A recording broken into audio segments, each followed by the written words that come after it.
After Michelle's mom abandons her with her stepdad, the teenage girl vows to prove she isn't a burden by becoming successful. After overcoming many obstacles, Michelle comes face to face with the woman who left her behind.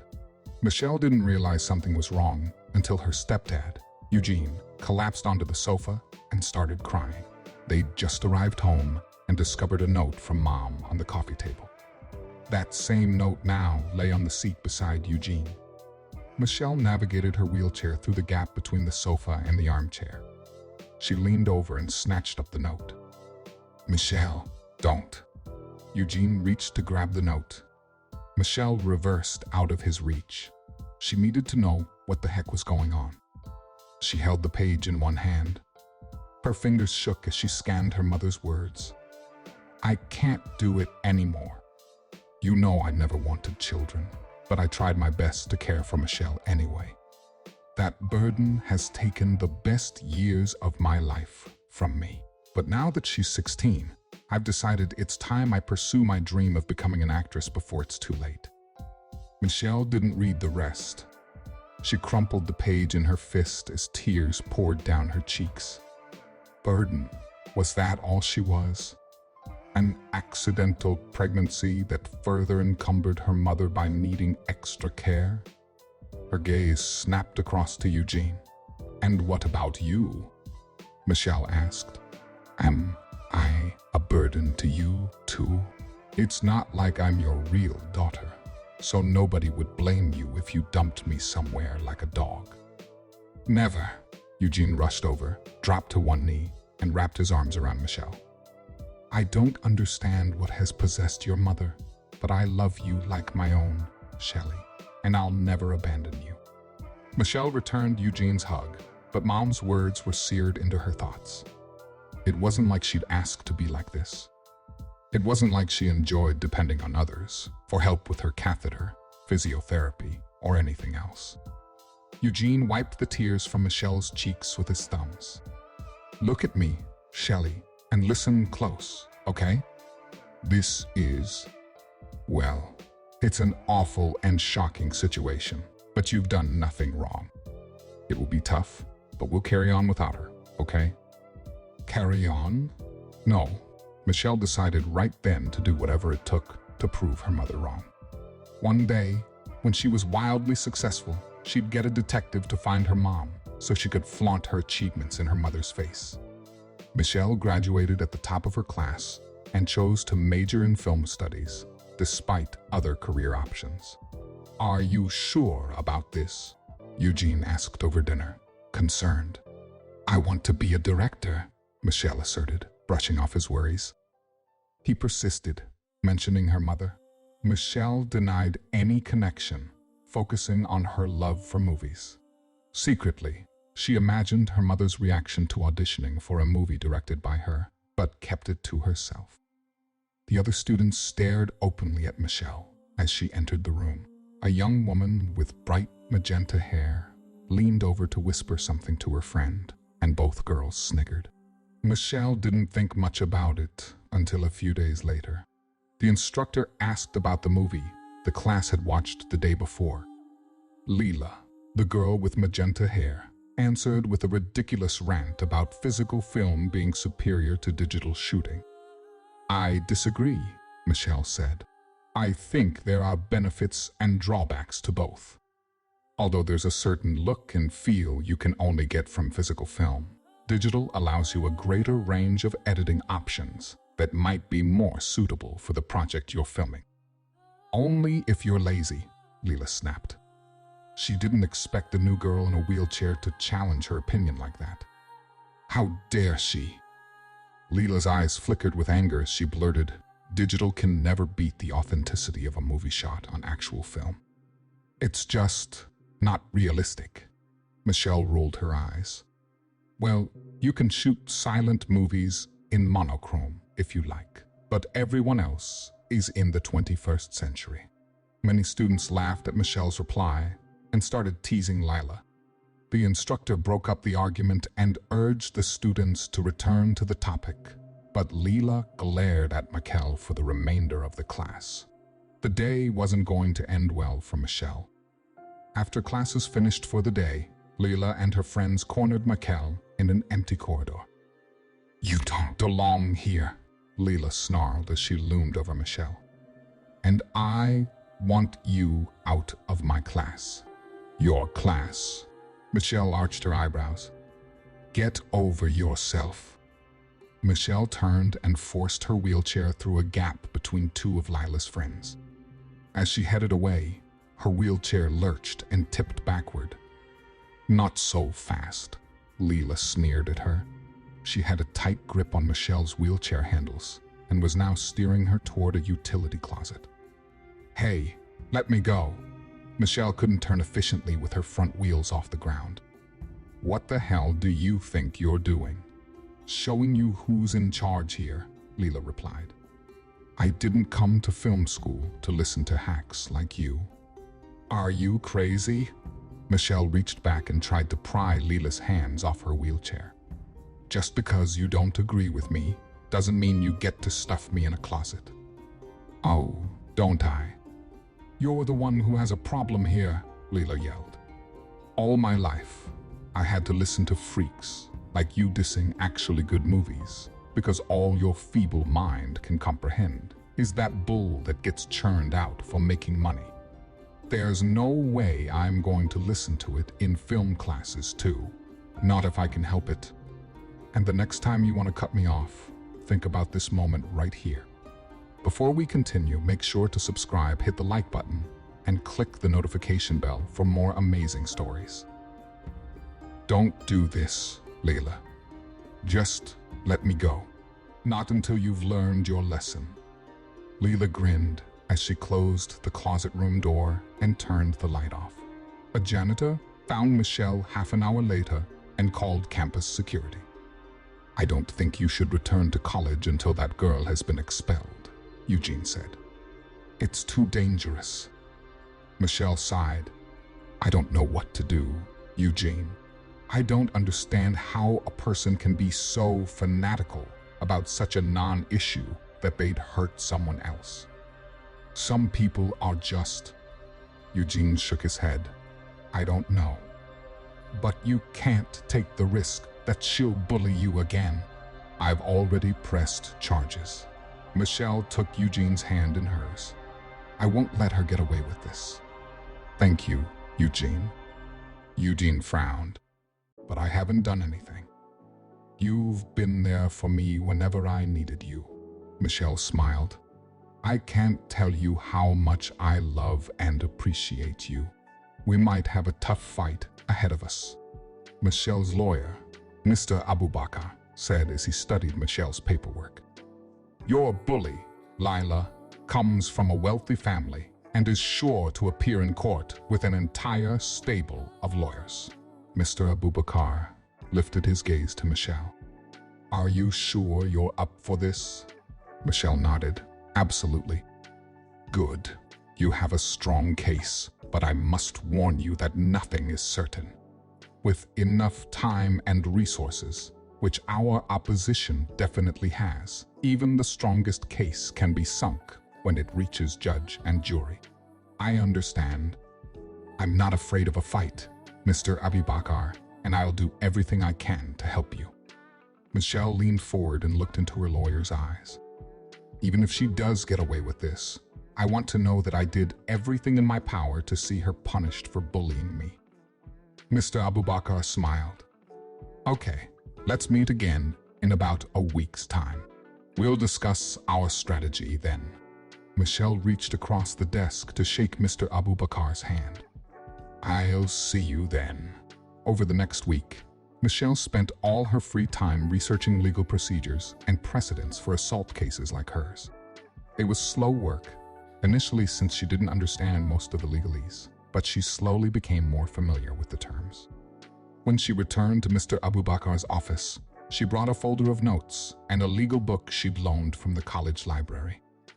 "I hope you don't mind, but I've done some research and found some interesting information that may be helpful." Michelle lifted the folder from her lap and presented it to him. Mr. Abubakar took the folder and scanned the first page. His brow furrowed in concentration as he turned the page. This is useful. He smiled at Michelle. I had already noted some of these cases, but there are others here that I can reference to. Great, Michelle grinned. I was a bit concerned it might be too basic. Mr. Abubakar shook his head. No, you've done a good job here, just like a trained paralegal. Have you been taking classes in law? Michelle shook her head. I just have a knack for research. Mr. Abubakar began discussing the strategy he wanted to use for Michelle's case. While he searched his desk for a document he wanted to show her, Michelle's eyes were drawn to a collection of framed pictures and handwritten notes hanging on the wall below Mr. Abubakar's diplomas. That's a famous actor, Michelle exclaimed. Do you know him? Mr. Abubakar chuckled. All of those thank you notes and photos are from former clients. I used to be a junior partner in a big-shot entertainment firm. Why did you leave? Job satisfaction. Mr. Abubakar shrugged. My younger self was starstruck by the opportunity to work with all those famous people and movie studios. But eventually, I realized I was just helping strong people bully the little folk into deals that didn't benefit them. He frowned. That's not the type of person I wanted to be. Just as Mr. Abubakar predicted, Leela appeared in court with a team of 4 lawyers and their aides. Leela smirked at Michelle as the proceedings got underway, but Mr. Abubakar soon turned her smirk into a furious pout. Despite all of Lila's lawyers' efforts to get the case dismissed, Michelle and Mr. Abubakar didn't give up. They fought hard, and eventually the jury had to vote in Michelle's favor. Leela was sentenced to community service. Thank you, Mr. Abubakar. I can't tell you how much this means to me, Michelle said as she left the courthouse with her lawyer. Mr. Abubakar smiled. This is why I do this job, Michelle, to ensure the little guys get a fair chance. It's something you could do too, you know. Michelle frowned. What do you mean? You have a knack for law. I noticed it while we were putting your case together. Mr. Abubakar moved closer. I've heard bad stories about the kids that go to the arts section of your college. You don't belong among cruel people like that, Michelle. You could become a great lawyer and fight against the injustices in the system with me. Michelle briefly considered Mr. Abubakar's suggestion, but ultimately dismissed it. Her focus remained on her goal of becoming a director and, secretly, on the hope of one day reuniting with her mother. However, her return to college was overshadowed by the ongoing hostility from Leela's friends, who were intent on making her suffer. As Michelle walked to class, she noticed students snickering and pointing at her, but it wasn't until she saw posters plastered with her face photoshopped onto naked bodies, adorned with vile slurs in red marker, that she realized the extent of the harassment. Michelle halted in the corridor leading to her first class and stared at the pictures surrounding her. They were everywhere. She burst into tears and turned, wheeling away as fast as she could. Michelle called Mr. Abubakar soon as she got home. You were right. She sniffed and wiped away her tears. The other kids at school are still targeting me, and even the administration doesn't seem to care. Do you want to fight them again? Mr. Abubakar asked. Because we'll need some proof to catch the people behind this. I do want to fight them, and everyone in this world who is cruel and bullies others. I have decided to become a lawyer like you, Mr. Abubakar. Someone who uses their power to fight the evil people in this world. I plan to switch majors tomorrow, and I'd like to know if you'd mentor me. It would be my honor, Michelle. 7 years later, Michelle completed her law degree and, following Mr. Abubakar's advice, she worked in a large firm for 2 years. You need to know how they cheat the system so you can beat them, he'd said, and she soon realized he was right. When she could no longer stomach the twisted practices of the big firm, Michelle struck out on her own. Michelle established her office and started earning well. Later, she offered free legal aid to the needy on Fridays.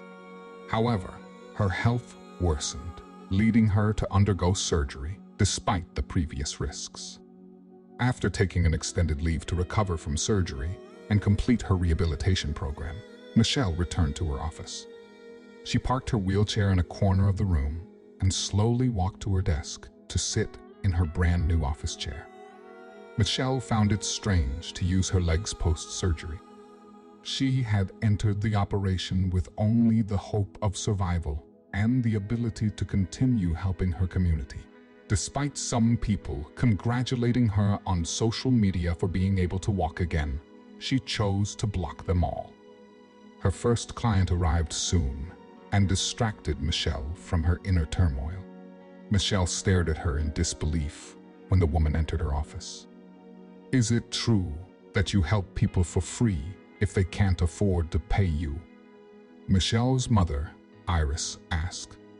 "I don't have a job, and I don't have any money." Michelle put her hands together in a prayer position before her face.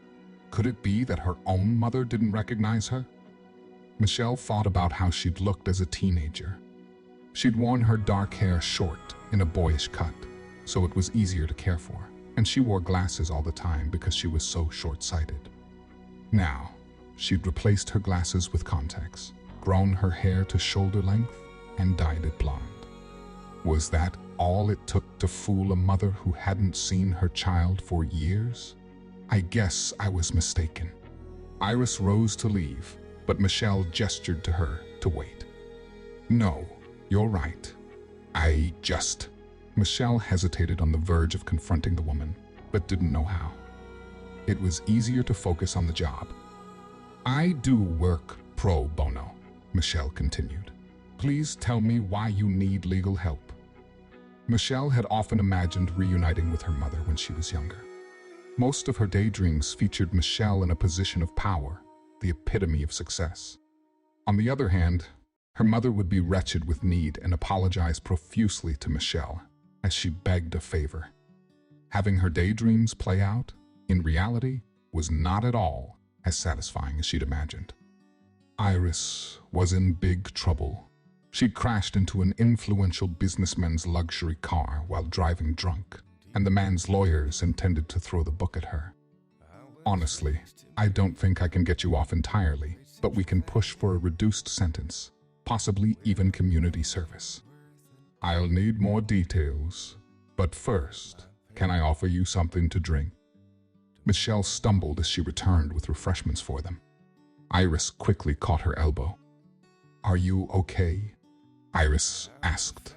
Michelle nodded and pointed to her wheelchair in the corner. "I'm still getting used to walking." Iris nodded absently. Michelle had thought this might be the clue her mother needed to recognize her, but no, Iris still had no idea that her lawyer was the daughter she abandoned. Michelle met with Iris several times leading up to the court date. Each time, Michelle wondered if that would be the day her mother recognized her, but she never did. Oddly, this was precisely what Michelle needed to bury her demons. Michelle fought hard in court and was successful. The judge lowered the sentence to a year in prison or a fine. Michelle was satisfied, but when she turned to Iris, the woman was in tears. "I still have no money to pay the fine," Iris sobbed. "I'll have to go to jail after all." On impulse, Michelle turned back to the judge. "If the court will permit it, I'd like to pay the fine on my client's behalf, so she can go home immediately." "Why would you do this for me?" Iris wrapped her hand around Michelle's wrist. "You really don't recognize me at all." Michelle tipped her head. "This may refresh your memory." Michelle pulled out a note from her case, worn from years of being read and crumpled. Iris stared at it in disbelief. "You can keep that. I don't need it anymore," Michelle said, starting to pack up.